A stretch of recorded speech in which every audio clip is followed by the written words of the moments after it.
He who had received the 5 talents came forward, bringing 5 talents more, saying, Master, you delivered to me 5 talents. Here, I have made 5 talents more. His master said to them, Well done, good and faithful servant. You have been faithful over a little. I will set you over much. Enter into the joy of your master. I love that last phrase. I'll touch on it again later. Then it says this, and he who had the 2 talents came forward, saying, Master, you delivered to me 2 talents. Here, I've made 2 talents more. His master said to him, Well done, good and faithful servant. You've been faithful over a little. I will set you over much. Enter into the joy of your master. And he who had also received the 1 talent came forward, saying, Master, I knew you to be a hard man, reaping where you did not sow, and gathering where you scattered no seed. So I was afraid. I went and hid your talent in the ground. Here, you have what is yours. But his master answered him, You wicked and slothful servant. You knew that I reap where I have not sown and gather where I scattered no seed. Then you ought to have invested my money with the bankers, and at my coming I should have received what was my own with interest. So take the talent from him and give it to him who has 10 talents now. And then verse 29. And for everyone who has, will more be given, and he will have an abundance.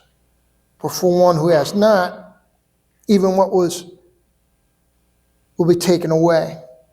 Then he says, Cast the worthless servant into the outer darkness, in the place where there'll be weeping and gnashing of teeth. Now, a couple major reminders. Jesus is teaching a parable. Its lesson is for his disciples. The key character in this, the master, and the bondservants, those indebted to the master. Now, I'm pretty sure that's us. Totally indebted to him. Totally indebted to him. Jesus teaching us about his expectations in this kingdom that he is establishing and moving forward. So what I want to do is I want to give us 3 modern lessons from this very familiar parable for somebody, and significant lessons. What's in there? And I want to unpack them very carefully as we go through. So I've read the parable to you, and I want to unpack 3 major modern lessons for us. And the first one is all about stewardship. Stewardship.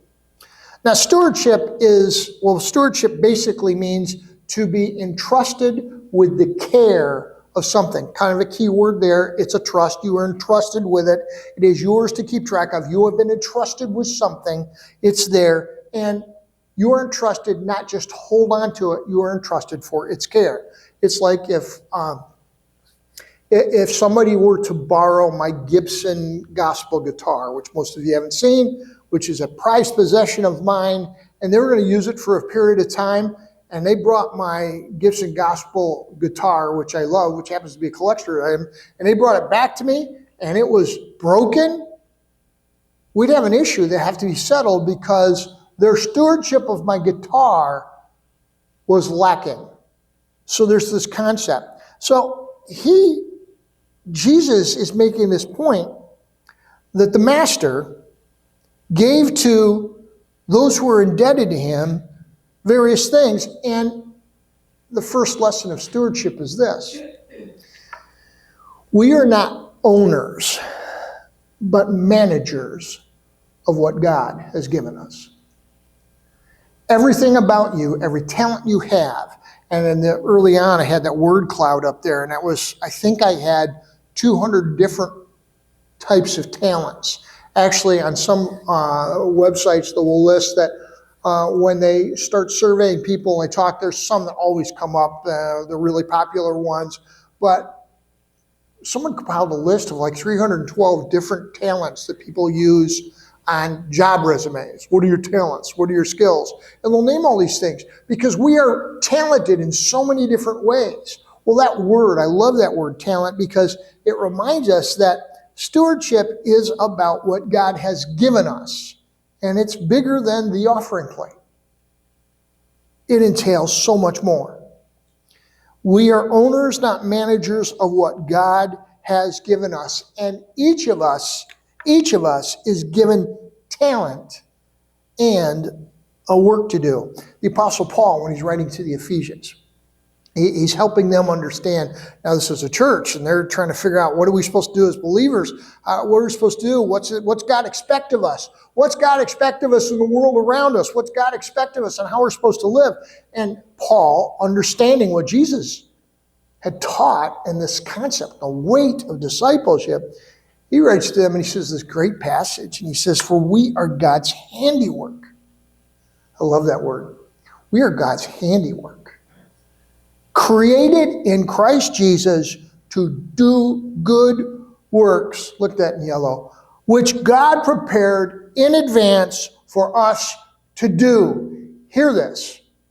Every single one of us in the room who claims his name, he's got something for us to do. And I don't think that's just to, occupy a chair. I'm pretty sure that's not what his plan was.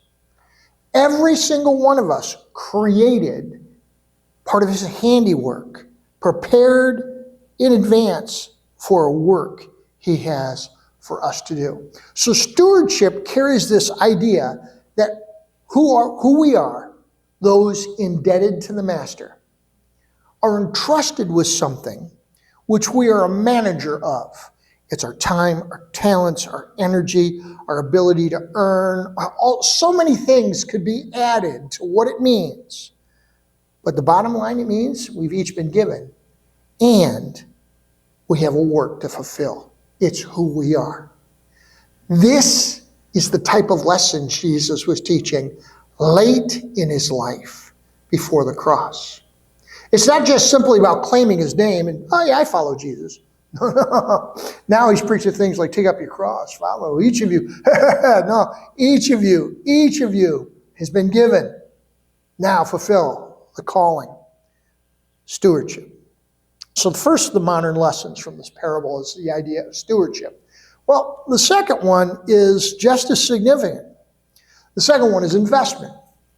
Investment. Now, so there are some interesting passages in this that are quite profound, but in this passage, what becomes very clear with the person who gets 5 talents, or 5 bags of gold, or 5 bags of silver, whatever, however it's translated in your version, and the other one that gets 2, is that they are diligent and hardworking. Yeah, look with me what it says.